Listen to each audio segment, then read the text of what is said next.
오늘 주시는 하나님의 말씀은 갈라디아서 6장 6절에서 10절까지의 말씀입니다. 제가 봉독해 드리도록 하겠습니다. 가르침을 받는 자는 말씀을 가르치는 자와 모든 좋은 것을 함께하라. 스스로 속이지 말라. 하나님은 업신여김을 받지 아니하시나니 사람이 무엇으로 심든지 그대로 거두리라. 자기의 육체를 위하여 심는 자는 육체로부터 썩어질 것을 거두고 성령을 위하여 심는 자는 성령으로부터 영생을 거두리라. 우리가 선을 행하되 낙심하지 말지니 포기하지 아니하면 때가 이름에 거두리라. 그러므로 우리는 기회 있는 대로 모든 이에게 착한 일을 하되 더욱 믿음의 가정들에게 할지니라. 할렐루야. 저는 오늘 그대로 거두리라 라는 주님의 말씀으로 함께 은혜를 나누겠습니다. 우리가 이 세상을 살아갈 때 모든 것이 저절로 이루어지는 것 같이 느껴지지만 사실은 일정한 법칙에 따라서 움직이고 있습니다. 자, 어떻게 계절이 바뀝니까? 지구가 공전하기 때문에 바뀝니다. 왜 낮과 밤이 일정하게 바뀌죠? 지구가 자전하기 때문입니다. 우리가 이렇게 길거리에 다니는 자동차를 보더라도 또 하늘을 나는 비행기를 보더라도 거기에는 수많은 작용과 반작용의 법칙, 관성의 법칙 등의 여러 가지 원리들을 적용을 해서 자동차와 비행기를 설계를 했기 때문에 별 무리가 없이 우리가 안전하게 타고 다닐 수가 있는 것입니다. 그럼 이 법칙들을 누가 만드셨습니까? 하나님이 만드셨습니다. 그것을 하나님의 형상을 따라 만들어진 사람이 발견을 해서 사용을 하고 있는 것입니다. 이 법칙은 우리가 불편하다고 해서 바꿀 수가 있는 것이 아니고 하나님이 만드신 그 법칙에 따라서 우리가 수능에 나갈 때 그럴 때 우리에게 유익이 있습니다. 그러나 우리가 이것을 거스리고 또 대적할 때에는 우리에게 찾아오는 것은 불행밖에는 아무것도 없는 것입니다. 근데 하나님은 이 물리적이고 과학적인 법칙뿐만이 아니라 영적인 법칙을 가지고 그 법칙에 따라서 오늘도 이 우주를 운행하시고 우리 인류를 움직이고 계십니다. 그러나 오늘날 이 영적인 세계, 도덕적인 세계에서도 하나님의 그 치밀한 법칙이 이 우주를 관장하고 있다는 사실을 깨닫고 사는 사람은 너무나도 적습니다. 그래서 오늘 사도 바울은 하나님께서 이 우주 만물을 다스리고 계시는 그 많은 법칙들 중에서 심음과 거둠이라는 위대한 원리를 우리들에게 소개를 하고 있습니다. 여러분, 심음과 거둠 하면은 우리가 제일 먼저 생각나는 것이 농사 짓는 것이 생각을 납니다. 그럼 오늘 여기서 말씀하고 있는 것은 농사가 아닙니다. 다만 농사의 비유를 한 것뿐이에요. 그래서 만일 농부가 추수하기를 원한다면 반드시 해야 될 것이 무엇입니까? 씨를 심는 것이죠. 씨를. 심지도 않고 추수할 수는 없습니다. 그리고 거두는 열매의 질과 종류 역시 어떤 씨를 뿌리느냐에 따라서 달려있는 것입니다. 그래서 우리 속담에 콩 심는데 콩 나보고 팥 심는데 팥 난다는 속담이 있듯이 좋은 것을 심으면 좋은 것을 수확을 하고 나쁜 것을 심으면 나쁜 것을 수확을 하기 때문에 그러므로 사도 바울이 말하고자 하는 요점은 이 농사의 법칙과 마찬가지로 영적인 세계에서도 사람이 무엇으로 심든지 그대로 거둔다라는 것입니다.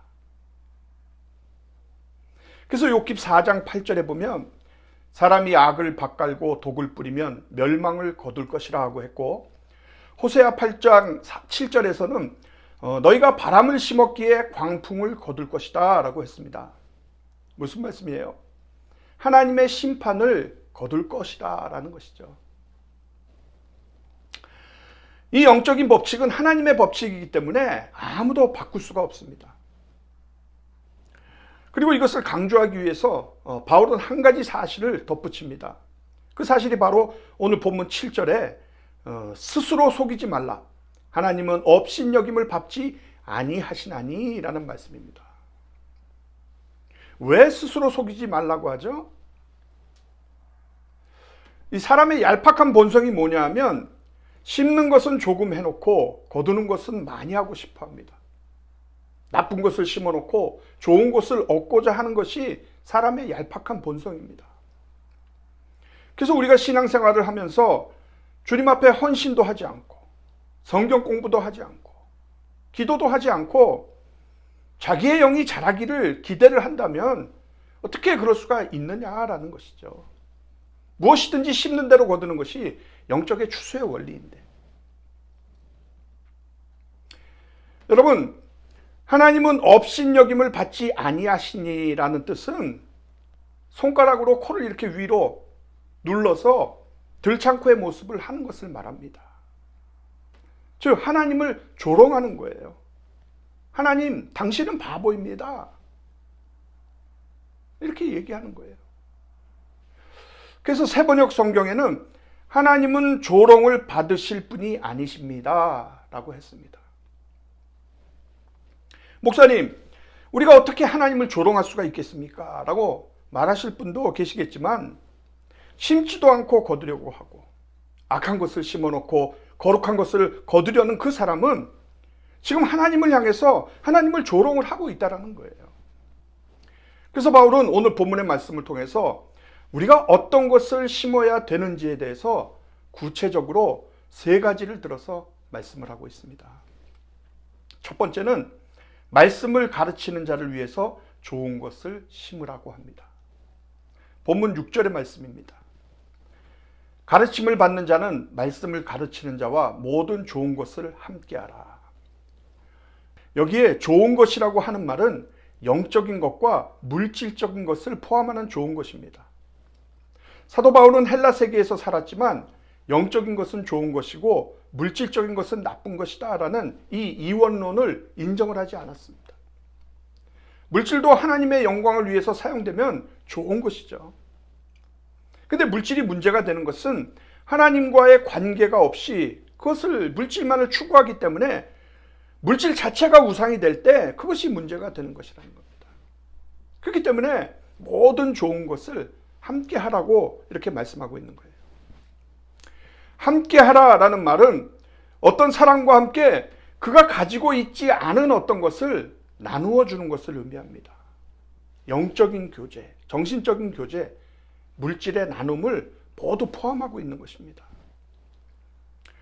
성도가 목회자, 즉 말씀을 가르치는 자와 신령한 하나님의 말씀을 함께 나누고, 즉 영적인 교제를 하고, 그리고 또 성도가 하나님이 성도 각자에게 주신 그 은사에 따라서 세상에서 열심히 경제 생활을 하고 그 속에서 하나님이 주신 것들 중에서 일부를 떼어서 목회자와 나눕니다. 왜냐하면 그들은 영적인 레위인이기 때문에 하나님이 기업이 되셔서 성도를 통해서 쓸 것을 공급을 하시기 때문인 것이죠. 그래서 생활에 어려움이 없도록 경제적인 지원을 해서 가르치는 자의 영적인 사역에 참여하는 일, 그것이 가르치는 자와 모든 좋은 것을 함께하라 라는 뜻인 것입니다. 여러분, 그렇기 때문에 이 목회자들이 받는 봉급을 급여로 봐서는 안 됩니다. 오히려 그것은 일종의 교환이에요. 교환. 목회자가 하나님께로부터 받은 영적인 선물을 성도들과 나누듯이 성도는 하나님께서 주신 재정적인 선물을 목회자와 함께 나누는 그런 풍성한 교제인 것입니다. 저는 사도 바울이 이 본문을 편지로 쓸 때에는 여기서 말씀을 가르치는 자와 좋은 것을 함께하라 라는 것이 마치 자신과 동역자들을 잘 섬기라는 것처럼 들릴 수가 있기 때문에 이 말씀을 하는 것이 그렇게 쉽지 않았을 텐데 라는 생각도 해봤지만, 그럼에도 바울이 왜 이렇게 이야기를 할까라고 이렇게 생각을 해봤을 때 가르치는 자의 안위는 가르침을 받는 자의 죽고 사는 문제와 직결이 되어 있다는 것을 바울이 이미 경험을 한 것입니다. 그렇기 때문에 바울 자신을 위해서가 아니라 성도 자신을 위해서라도 말씀을 가르치는 자와 성도는 모든 것을 함께 할 수 있어야 된다라고 이렇게 담대히 가르친 것입니다. 그러니까 결국 성도는 자기 자신을 위해서라도 가르치는 자에게 어떤 의미로 볼 때 좋은 것으로 심어야 한다라는 거예요. 그래야 풍성한 성령의 열매를 거둘 수가 있기 때문인 것입니다. 두 번째로 바울이 부탁하는 것은 육체를 따라 심지 말고 성령을 따라 심으라는 것입니다. 본문 8절입니다. 자기의 육체를 위하여 심는 자는 육체로부터 썩어질 것을 거두고 성령을 위하여 심는 자는 성령으로부터 영생을 거두리라. 여기서 육체를 위하여 심는다라는 말을 좀 더 원어에 맞게 직역을 하면 육체를 향하여 심는다라는 뜻입니다. 즉 육체라고 하는 밭에 심는 것입니다. 그래서 그 육체라는 밭에 심으면 추수할 때에 그 육체라는 밭으로부터 썩어진 것을 거두고, 성령이라는 밭에 심으면 추수할 때에 그 성령이라는 밭으로부터 영생을 거두는 것입니다. 그러니까 심는 씨앗이 다른 것이 아니라 밭이 다른 것이에요. 성령의 밭에 씨를 뿌리지 않고서 어떻게 성령의 열매를 거둘 것을 우리가 기대할 수가 있겠습니까? 여러분, 서양 속담에 이런 말이 있습니다. 생각을 심으면 행동을 거두고, 행동을 심으면 습관을 거두고, 습관을 심으면 성품을 거두며, 성품을 심으면 운명을 거둔다. 이것은 훌륭한 성경적인 가르침인데 무슨 말씀이죠? 우리의 삶과 우리의 운명은 내가 만들어간다라는 것이에요. 다시 말해서 내가 오늘 무엇을 심었느냐에 따라서 우리의 미래와 운명이 결정되게 되어 있다는 거죠. 여러분, 많은 사람들이 가정이 깨지고 일이 잘못되면 남을 원망하고 환경을 탓하고 자기 팔자 타령을 합니다. 뭔가 내게 애군이 끼어서 그런 것이 아닌가 하고 그래서 점을 보러 가기도 해요. 여러분 그렇습니까? 아니죠. 우리가 자세히 살펴보면 내가 심은 겁니다. 내가 심은 거예요. 부부 사이가 하루아침에 나빠집니까? 절대 그렇지 않습니다. 나쁜 말을 끊임없이 심었고 나쁜 행동을 끊임없이 심었기 때문에 그 결과가 오늘날 나타나는 거예요. 일도 마찬가지죠. 우리 신앙생활은 어떻습니까? 신앙생활도 단숨에 이루어지지 않습니다. 정말 주님 앞에 얼마나 몸부림을 치며 내가 기도를 했는가? 하나님의 말씀을 얼마나 사모했는가? 얼마나 그 말씀대로 살려고 노력을 했는가? 주님을 위해서 정말 내 모든 것을 바쳐서 헌신을 내가 얼마나 했는가? 심지 않았는데 영적으로 자라나지 않는 것은 너무나도 당연한 것입니다. 신앙생활을 오래 해서 직분은 올라갈지도 몰라요. 집사, 안수집사, 장로가 될지도 모릅니다. 그러나 그의 영은 점점 더 메말라가고 죽어만 가고 있습니다. 왜요? 심은 것이 없기 때문에. 어떻게 하면 돈을 더 벌까? 어떻게 하면 더 멋있는 차를 탈까? 더 좋은 집에서 살까? 어떻게 하면 더 짜릿한 쾌락을 누리면서 살 수가 있을까? 늘 그런 생각으로 마음이 꽉 차 있으니 그것이 곧 육체를 위해서 심는 거죠. 육체를 위해서 심으면 반드시 썩어질 것을 거둔다고 오늘 성경은 말씀하고 있습니다. 무슨 말이에요? 멸망한다는 거예요. 이것이 하나님의 법칙입니다.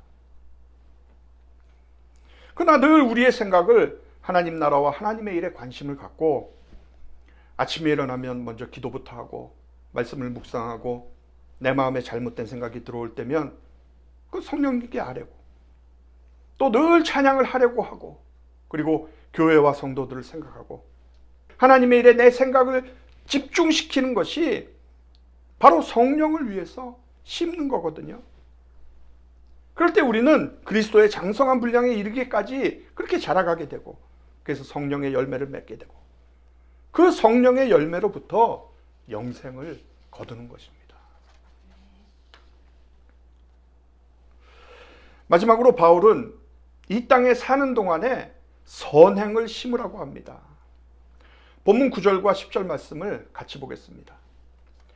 우리가 선을 행하되 낙심하지 말지니 포기하지 아니하면 때가 이름에 거두리라. 그러므로 우리는 기회 있는 대로 모든 이에게 착한 일을 하되 더욱 믿음의 가정들에게 할지니라. 여러분, 선을 행한다는 것은 무엇을 심는 걸까요? 기회가 있는 대로 주변을 돌아보고 가까이 있는 사람들을 살피는 것이 바로 선행을 심는 것입니다. 좀 포괄적으로 들릴지는 몰라도 그러나 이 말씀은 우리 그리스도인의 삶의 모든 것을 보여주는 말씀입니다. 여기에 행한다는 말은 그리스도의 사랑으로 사람들에게 필요한 것을 줘야 한다라는 뜻입니다. 물론 우리는 복음을 전하는 것도 시도해야 하지만 꼭 전도의 목적이 아니라 사람들을 사랑하는 마음으로 해야 됩니다. 그러니까 이 말은 뭡니까? 우리는 말뿐만이 아닌 행동으로 사랑을 하라는 거예요. 물질적이거나 영적인 것을 가리지 말고 우리가 가진 힘이 있다면 사람들의 필요를 채워주는데 그 필요한 어떤 도움이든지 우리가 베풀어야 한다는 것이죠. 믿음의 가정들에게 하라는 말씀은 모든 그리스도인이 하나님의 가정에 속한 한 가족임을 보여주는 놀라운 말씀입니다. 우리와 함께 교제하는 성도들에게 더 선을 행해야 된다는 거예요. 사랑하는 여러분, 이렇게 심는 것과 거두는 것 사이에는 언제나 시간과 기다림을 필요로 합니다. 범사가 기한이 있고 모든 목적이 이룰 때가 있는 것입니다. 여러분, 아브라함을 보십시오. 아브라함은 하나님의 부름과 함께 자식을 낳게 된다라는 그 약속을 받았습니다. 그러나 그 약속이 실제로 이루어지기까지는 무려 25년이란 시간이 흘렀어요. 그러므로 성경이 강조하고 있는 신앙 덕목 중에서 빠지지 않는 것이 바로 인내인 것입니다. 다시 말해서 약속과 성취 사이의 공간은 인내로 채워져야 된다는 거죠. 그래서 바울은 본문에서 인내를 구체적으로 낙심하지 말라와 포기하지 말라로 그렇게 설명을 하고 있는 것입니다. 현대 선교의 아버지인 윌리엄 캐리는 인도에 가서 7년 동안 한 사람의 영혼도 추수하지 못한 채 계속해서 씨를 뿌렸습니다. 많은 낙심의 순간들이 있었지만 끝까지 그는 씨를 뿌렸습니다. 포기하지 않았습니다. 인도에서 7년이 되던 1800년이 되어서야 처음으로 거듭난 영혼에게 세례를 베풀었고 그것은 큰 추수의 시작이 되었습니다. 여러분, 우리가 짐을 져줬던 사람들이 오히려 남의 짐을 지면서 다른 사람들의 삶을 바꾸는 그 변화된 모습을 우리가 지켜볼 수가 있다면 얼마나 기쁘고 영광된 일이겠습니까? 그것이 더 깊은 의미에서의 수확이 아니겠습니까? 우리가 낙심하고 포기하는 것의 원인은 육체적으로 피곤하기 때문이 아니에요. 육체적으로 힘든 것은 우리가 휴식을 취함으로써 얼마든지 해결할 수가 있습니다. 그러나 우리가 하나님을 향한 확신이 흔들리면 영적으로 피곤하게 되는 것입니다.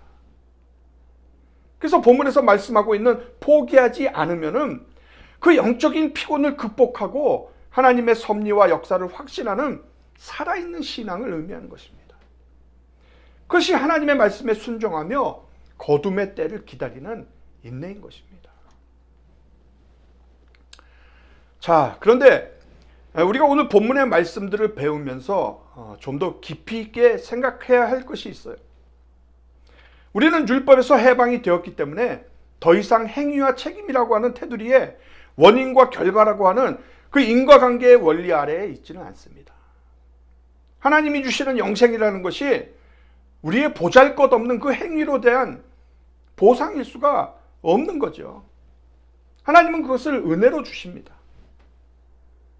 주님은 우리를 자녀로 삼아주셨고 한 번 자녀이면 영원한 자녀인 것이고 우리가 자녀이면 법이 아닌 은혜로 하나님은 우리를 다스리는 것입니다.